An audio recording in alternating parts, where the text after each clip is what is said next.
నమస్తే. Welcome to top story.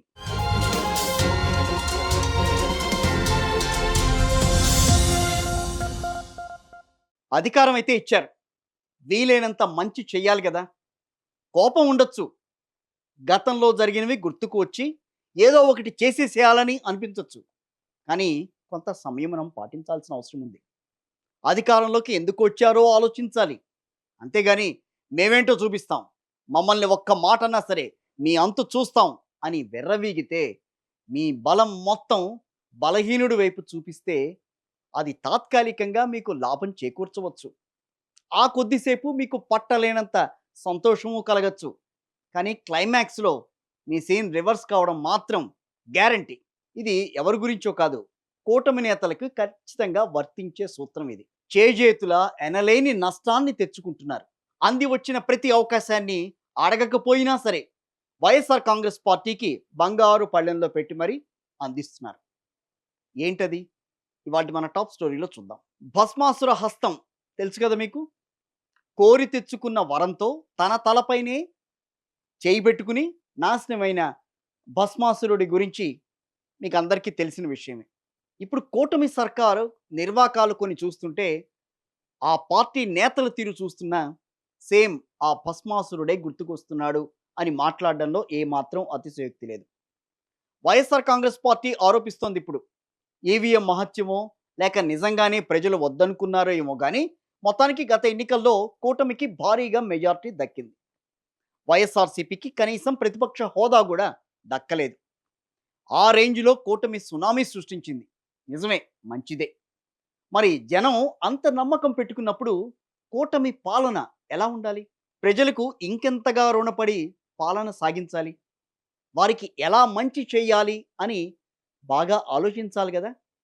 అయితే ఇవన్నీ పక్కన పెట్టేశారు.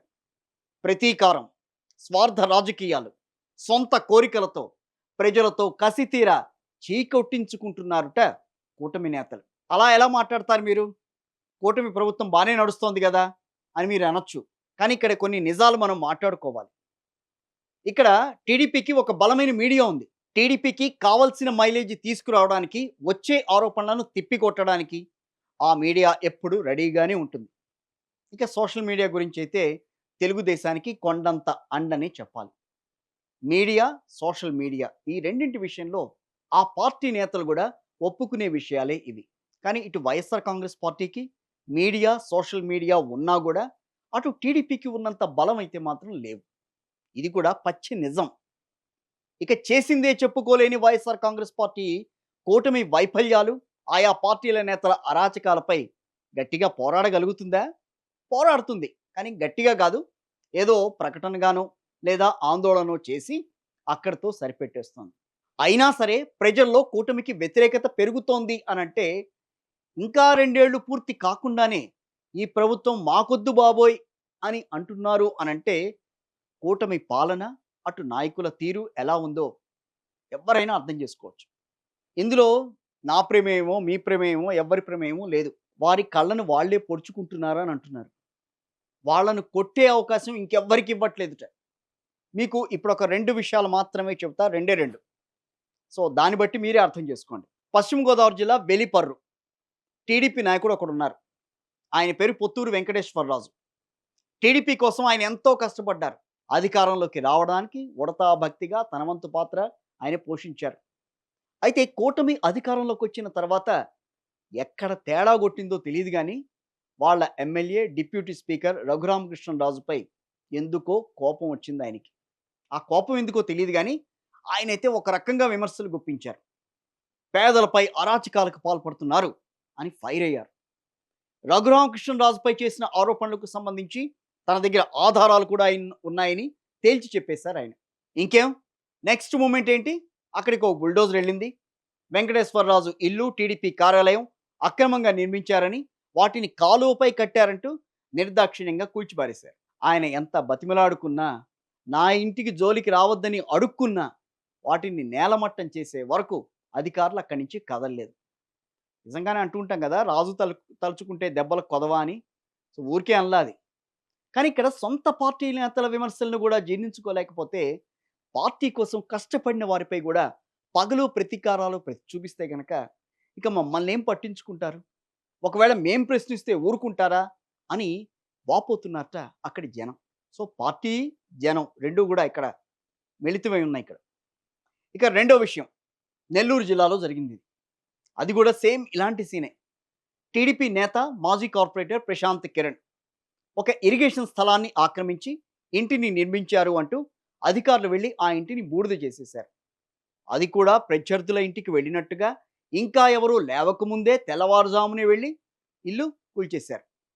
దీని వెనుక స్పష్టంగా ఉన్నది ఎవరు అన్నది తెలియకపోయినా వేళ్ళన్నీ కూడా నెల్లూరు రూరల్ ఎమ్మెల్యే కోటంరెడ్డి శ్రీధర్ రెడ్డి వైపే చూపిస్తున్నాయి. తనను ప్రశ్నిస్తున్నాడని శ్రీధర్ రెడ్డి పగబట్టి ప్రశాంత్ కిరణ్ ఇంటిని కూల్చేయించారు అని లోకల్గా టాక్ అయితే నడుస్తోంది.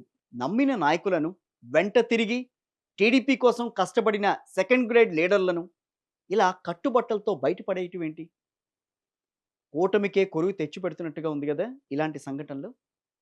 ఇంకా కొన్ని ఉన్నాయి, మాట్లాడుకుందాం. కొలికలపూడి ఎంపీ కేసినేని చిన్ని వీళ్ళిద్దరి వ్యవహారం చూసుకున్నా తమ నాయకుడు సీఎం చంద్రబాబు ఫోటో పెట్టలేదని పిఠాపురంలో వర్మ చేసిన రచ్చ చూసినా టీడీపీ, జనసేన, బీజేపీ నేతల మధ్య ఆయా నియోజకవర్గాల్లో నెలకొన్న కోల్డ్ వార్ గురించి విన్నా వీళ్లను ఇంకెవరో వచ్చి నాశనం చేయాల్సిన పని లేదబ్బా, వీళ్లే చాలు ప్రభుత్వాన్ని భ్రష్టు పట్టించడానికి, అధికారాన్ని వైఎస్ఆర్ కాంగ్రెస్ పార్టీకి అప్పగించడానికి అని కుమిలిపోతున్నారుట వాళ్ళను అభిమానించే కింది స్థాయి కార్యకర్తలు. ఇంతకంటే ఏం చేస్తారు చెప్పండి పాపం. చెబితే మళ్ళీ నాయకులు కోపం వచ్చి ఎక్కడ తమ ఇంటిపై బుల్డోజర్ పంపిస్తారో అని వాళ్ళు భయపడుతున్నారు. సో ఇది మొత్తానికి కూటమి ప్రభుత్వం నడుస్తోంది, బాగా నడుస్తోంది అని ప్రజల్లోకి వెళ్లాల్సిన సంకేతాలు బాగానే పెడుతున్నాయని అనుకున్నా కూడా కార్యకర్తల స్థాయిలో, అభిమానుల స్థాయిలో, అదేవిధంగా పార్టీని నమ్ముకున్న వాళ్ళ స్థాయిలో మాత్రం ఈ రకమైన సిగ్నల్స్ బయటికి వెళ్తున్నాయి. సో అది ఒక్కసారిగా తిప్పి కొట్టి జనంకి యావగింపు తీసుకొచ్చే ప్రయత్నం జరుగుతుందా? వాళ్ళు విసిగించుకునే ప్రయత్నం జరుగుతుందా? లేకపోతే లేదు లేదు కార్యకర్తల్ని చూసుకుంటాం, ఇప్పటివరకు జెండా మోసిన వాళ్ళందరినీ కూడా మేము కాపాడుకుంటాం, వాళ్ళని ఏమాత్రం కూడా అలక్ష్యం చేయము అని చెప్పి కూటమి నేతలు మళ్ళీ వాళ్ళతో పాటు కలిసి నడుస్తారా? కూటమి ప్రభుత్వం వాళ్ళ కోసం అని చెప్పి ముందుకెళ్తుందా? ప్రజల కోసం అని చెప్పి ముందుకెళ్తుందా? ఇవన్నీ కూడా రాబోయే కాలమే నిర్ణయించాలి. కాకపోతే ఇక్కడ ఒకటి మాత్రం క్లారిటీ, కూటమి చేసే ప్రతి తప్పు కూడా వైఎస్ఆర్ కాంగ్రెస్ పార్టీకి ఒక ప్లస్ పాయింట్ అవుతోంది. ఇది గమనించాలి కూటమి నేతలు ఎప్పుడూ కూడా. ఏదో చేసేస్తున్నాం, మనకు అధికారం ఇచ్చారు కదా, మనం 5 ఏళ్ళు ఏదైనా చేస్తాము, చేసి చూపిస్తాం, మనం అంటే ఏంటో చేసి చూపిస్తాం అని అనుకోవచ్చు.